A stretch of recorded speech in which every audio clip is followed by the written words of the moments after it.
Hello everybody and welcome to another car review.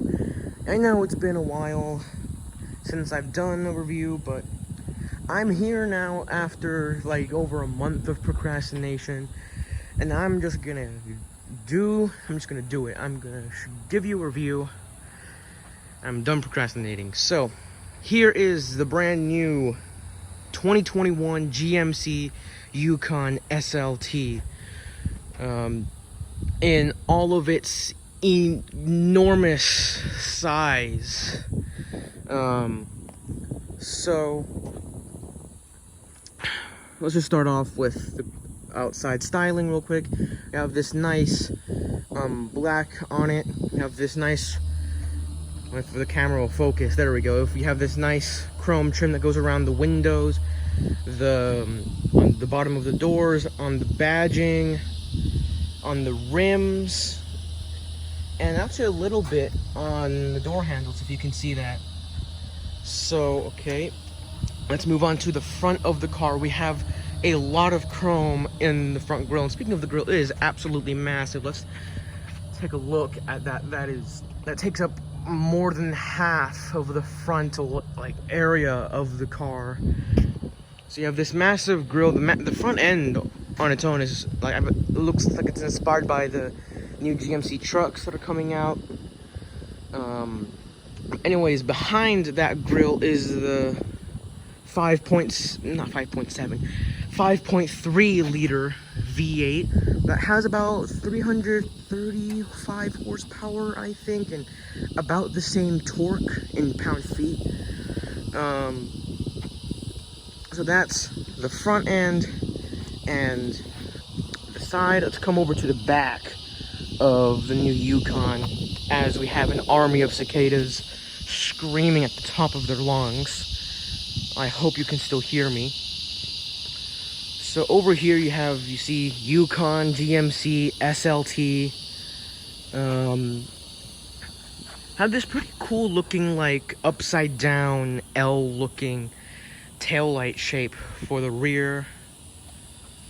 You can see there's like a tow hook thing that's covered up by this cap on the bumper.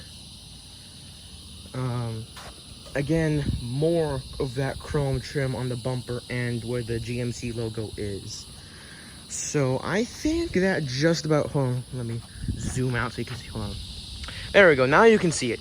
So that just about covers most of the outside of this. Before I move on to the interior, and this kind of goes along with the interior, they changed the rear suspension from, I believe, a solid axle to independent rear suspension. Not only that means that you have a much more comfortable ride, that also frees up some interior space for, I believe, the middle and third row seats. So speaking of the interior, let's climb inside and see what it's all about, and hopefully we can escape the wrath of the cicadas while we're at it. Alright, so climbing inside of the new Yukon, you have your door handles, which had this really cool looking chrome trim. I didn't really stop to notice it. It does look pretty nice. We climb in, you have the door sill, it says GMC. So let's just look at the interior really quick. Have this nice black leather with this white stitching and white trim. Let's move that out of the way. There we go. So on the inside, you can see that's the 10-inch screen. I believe that's 10 inches. Your climate controls. You can get a quick glimpse of what's in the back. Lots of space back there. Let me actually climb inside because the cicadas are so loud. Anyways, we are here in the side of the new Yukon, and it is absolutely massive in here. Just like the outside, it is still really big in here. Lots of space, not just in the front, but in the back as well. Let me give you another look at the back seats. You can see quite spacious in the back. So you can get a look at the gauge cluster, and I forgot the name of them. The climate controls. Yes, I can speak English, So hold on, let me see if I can quickly get this truck fired up so you can see what this all looks like. All right, just quickly fired up and make sure, yep, that's in park. So let's just get the AC in here, get it nice and cool, because Florida, it's always singeing hot. So I guess we can just, by the way, the seats, they're pretty comfortable. They're not like the greatest thing in the world, but they are I'm stuttering. I hate it when I stutter. But they are pretty comfortable. Obviously the front row seats are completely power operated. I can move forward, backward. I can move the seat back, and I believe that's lumbar adjustment, that other one. Let me see if I can get you a look at the switches. Okay, not really, it's pitch black down there. But there are I think that there's like some controls over here for, I think, what is the lumbar. But let's just look at the gauge clusters. So you have your tachometer, which revs looks like 6,000 RPM. Your speedometer, and let's see. It's been a while since I've done a review. Please forgive me. I don't know what I'm talking about. Let's look at the steering wheel. The steering wheel feels pretty nice. Has leather on it. We have the GMC logo. So let's look at the controls over here. This looks like it could be cruise control. That's your heated steering wheel, it looks like. Yeah, that's your heated steering wheel. Yeah, so yeah, this is your cruise control, and that's the button for if you do not want to play Mario Kart, it looks like. I don't know.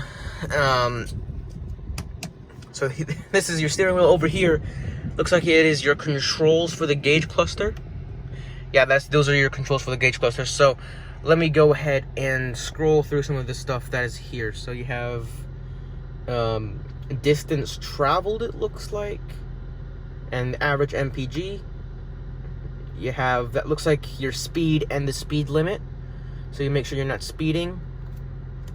In your, oops, my finger was in the shot. So you make sure you're not speeding in your 10,000 pound Continent SUV that's the size of continent. Make sure you're not speeding. Let's scroll down. Oh, these are like separate like trip. Okay, that's pretty cool. You have your fuel range of 302 miles. You have your oil life. You have your tire pressure. Air filter. You have your brake. Oh, that's pretty cool. It actually tells you. Well, my camera's not focusing. It actually tells you how long the brake pads are going to last for. I'm surprised I haven't seen that in too many other new cars, and on an SUV, mostly. I don't know. Do other trucks or cars have this feature? Oh my god, my camera is not focusing. Focus, please. So fuel economy and MPG. So you have your average, and looks like the best MPG for this truck the size of Russia is 19, surprisingly. Focus. Driver assistance, looks like this is something to help with cruise control from, I don't know, transmission fluid, and info page options, whatever that is. So let's zoom out again. So over here you have your like voice activated controls, and that's if you get annoyed by whoever is calling you and you want to politely tell them to shut up. So, and one thing I don't really understand is that well, I guess I do understand, but I understand and don't understand at the same time. But I'll get into that. But they had to, let me see if I can move the steering wheel, so you can see it. You have your turn signals and your wipers stock, combined into one stock from the looks of it. So you have all of these different buttons and controls on one stock instead of having it separated on two stocks. Let me just straighten the wheel really quick. So back to what I was saying. The reason why it doesn't have its own separate stock on here isn't because it has some column shifter like some other older trucks had. It's because of whatever this is. I mean, why did GM do this? I don't know. You have park, reverse, neutral, drive, and L as buttons and switches, because that is a very intuitive way to set your drive options. That is yes, good going, General Motors. This is exactly what we wanted. Good going. I mean, honestly, it's your opinion if you think this is a good idea or not, but in my opinion, why on earth would they do this? Because if you had a column shifter over here, you could have space to put some genuinely useful controls over here, instead of littering it with that. But another thing is, when they moved the controls over here, it shifted the hazard light switch all the way onto the passenger side of the interior. So, granted, you're not going to be using the hazard lights that much, but still, I'd rather have it be much more accessible, like over here, rather than have it, these drive controls over here. Why not have a column-mounted shifter? So, I mean, good going, General Motors, but right next to that, we have the infotainment system. As I said, this is the 10-inch infotainment. So hold on, let me adjust the seat, because I don't want to have to stretch in order to look at the screen. Okay, so I still kind of have to stretch to look at it. Whatever. So over here you have audio, your phone, navigation, Wi-Fi hotspot. Yes, the Yukon does have its own Wi-Fi. Users, I'm gonna look into that. You have settings, Apple CarPlay, and Android Auto. So let's look at the audio. Hold on, and make sure the volume is down, because I don't want YouTube to freak out because some song is playing. So it looks like this is okay. So over here, that's your radio. Oh, and over here you can access all the like 3 main like apps from here. You have that. Go to home. You have your phone, navigation. Let's look at that navigation. So there's your navigation screen. Oh, and by the way, if you don't want to use the physical home button, there is a home button that you can press and it brings you back. So let's look at the navigation again. Let me press the home button, and it takes you back home. All right, there you go. So you also have a wireless charger for your phone. And I said your climate controls. Now, there's a little thing about these climate controls that I think it's a bit overkill. But you know what? I really don't care. And I will get into that. On another thing. For whatever reason, the new Yukon has this store. Now, I guess it's okay. I guess it's a good thing that you have extra storage. But the thing is, I don't really know what you're supposed to put in there other than a penny or two, because it looks pretty big, but in reality, it really isn't. Because it's not big enough to put something like a phone in there. I mean, I guess you could put a wallet, but at the same time, it's not very secure for a wallet. You might as well just end up putting it in the glove box. It's not that big. It's kind of just there to just put something there.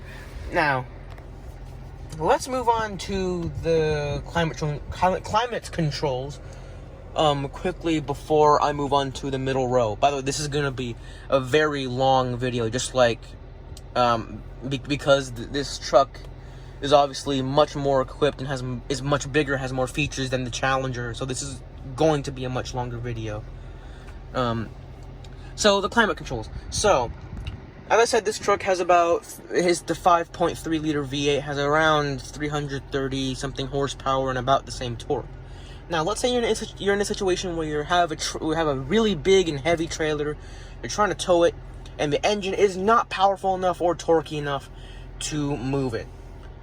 So, what do you do in that? So what do? You have something that's too heavy to tow. Well, this truck has a hidden jet engine, believe it or not. So what you have to do to set it up is you have to make sure that these are angled completely straight back. That one's already angled back. Make sure that this vent is also angled completely back. And then all you got to do is max out the thrust, and then you're ready for liftoff. NASA could have really used this when they were going to the moon back in the 60s, because this could probably get you to the moon and back again. Let me turn that down before an airport thinks I'm asking permission for takeoff. But in all seriousness though, that is a bit overkill for an air conditioning. All I want is to be cool. I mean, that's for people who live in places that are like 150 degrees Fahrenheit or something. Whether places like that exist or not, I do not know. But if you live on the surface of the sun, then there's AC for you. And down over here we have some outlets for USB, and it looks like it's USB-C. And you have that a cigarette lighter style car charger. Like whatever. You know what it is. You have your passenger and driver heated and ventilated seat controls. You have some more jet engine controls in the back. So I guess that just about covers the front of the new Yukon. Let's move on to the middle row of the Yukon. So getting to the back, you have the same style door handle with the chrome trim. Move into the back seats, you still have the same door sill. It says GMC. So over here you have the middle row of seats. So it's not really much to see over here. It's going to be a pretty quick in and out from here. Just close the door because it's hot and the cicadas are still screaming. So over here, also, you do have these massive screens in the back. They couldn't mount these screens on the roof because they have this giant panoramic sunroof, which I completely forgot to show off. But you know what? I'm already in the back, so let's talk about the back. So you can probably see that screen's already on, and I was a bit confused by this when I first got into the Yukon, because there's no on-off button anywhere around or behind the screen. You have to double tap. Yep, you have to double tap it. And over here, you can listen to music on USB. That looks like a USB-C. You can watch videos as well. And you have HDMI 1 and HDMI 2, which are down here next to the climate controls for the back. So we've tested this, and if you're going on a long road trip, you're bringing your kids or some friends along with you, you can plug in a PlayStation 4 or any other console into the back, and they can play on these screens. So, I mean, that's cool. That's cool, I guess. So also another thing, you can go into the navigation section of the screen, and you can see a map of the entire world. But let's just focus on, hold on, the screen. Oh, I zoomed in a bit too far. Where are we? Where is this? We're in New York. Why are we in New York? Let's move to Florida. So we're over here in Florida, if I can focus. Let's just look. Okay, so let's say that you are in the back and you want to ask to go to a restaurant or something. So if you want to just go over here, look at food, you can see at different restaurants. This is America, so so any other restaurant that isn't fast food is communist. So let's go to fast food. So you have Panera, Publix, Tropical Smoothie Cafe. You have good old McDonald's. Bunch of places never heard of. Subway, Culver's, Panera, Publix, McDonald's, yada yada. So you can go over here. Let's go to Panera. So you can see how long it is to how long the distance is, and looks like how long it is to get there at the speed. We're currently stationary, so I guess it says that we can travel that distance in half an hour. I don't know if that's realistic or not, but whatever. So it looks like so you have Panera. You can send the directions, and it will pop up as a notification. So you have request sent, and you can see. Let me zoom in.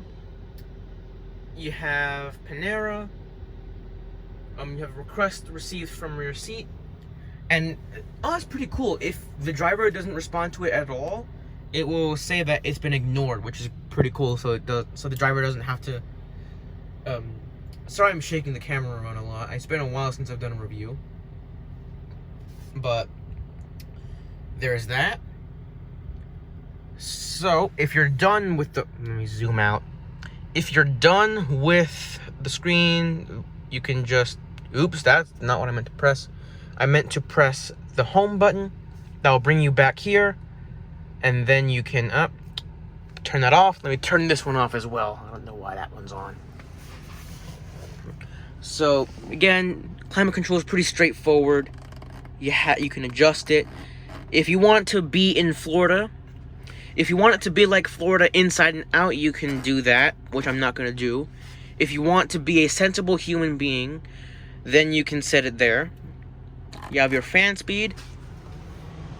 Oh god, it's a jet engine again. Oh boy. No, I'm turning that off. I am turning that off. No, no, no, no. There we go. That's better.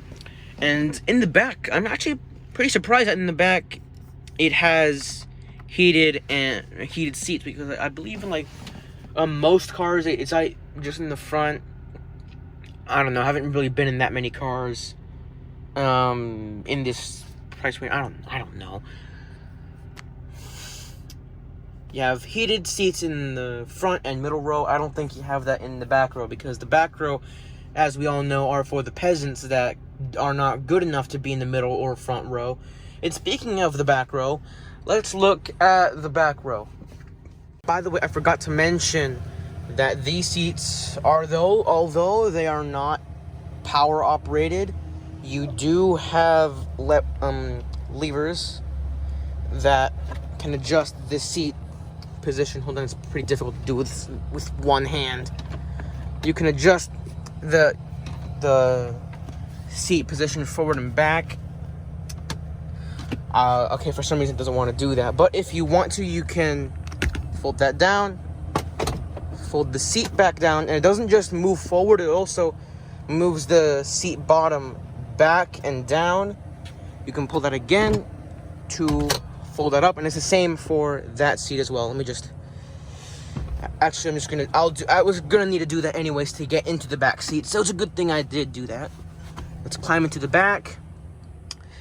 And hold on, let me close the door before cicadas start screaming again.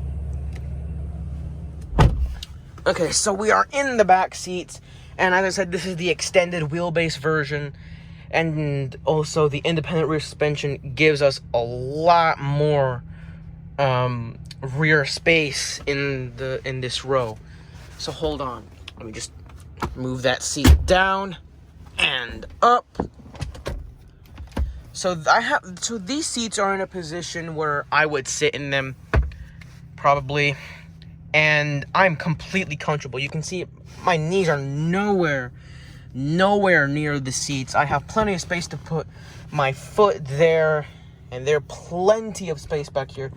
This is definitely an improvement on rear legroom. See, airline companies, it's not that hard to give people, the peasants that live in the back of your vehicle, legroom. Because even though these seats are completely non-adjustable, I really don't care, because it's really comfortable back here. You also have AC, although you don't have AC controls. I meant vents. You have vents, and you don't have, although you don't have AC controls, you still have that. And you can close the vents if you wish. Move it side to side. The vents are pretty skinny for some reason. I don't know why. Let me see. Can you turn that on manually? Yes, you can. You can turn these lights on. You can't turn on the center one though. You do have, what that's a USB-C outlet there. I mean, honestly, there really isn't that much in the back. Much more than I was expecting, because my backseat experiences in SUVs were kind of cramped, and that's not that good. But in the newer Yukon, it is quite spacious in the back here. You have cup holders, and another thing over here. It's the same thing on this side as it is on the other side, with the vent there as well. And another thing I forgot to mention, you have a button over here. So if there's no one sitting in the middle row, it will fold it back, and you can just relax, lay your legs on top of the seat, and now you could probably watch something on that screen right over there. It's big enough for that. You do have to manually pull the seat back up again, but honestly, it doesn't really matter. It's not that hard to pull it back up. So I think that just about covers the rear seats. Let's see if we can get into the trunk. I know I didn't cover the trunk in the Challenger review, but to be honest, there really isn't anything going on in the trunk of a Challenger. I mean, it's a trunk. You can put stuff in it. In here, in the Yukon, you can probably fit the entirety of Russia in the back. So hold on, let me get in the back and look at the trunk. Alright, so in order to get into the trunk, you have an electronic button, and it electronically goes up. You can also electronically move it down as well, as most SUVs are nowadays. And as I said, the rear is absolutely it doesn't look that big on camera probably, but it's enormous.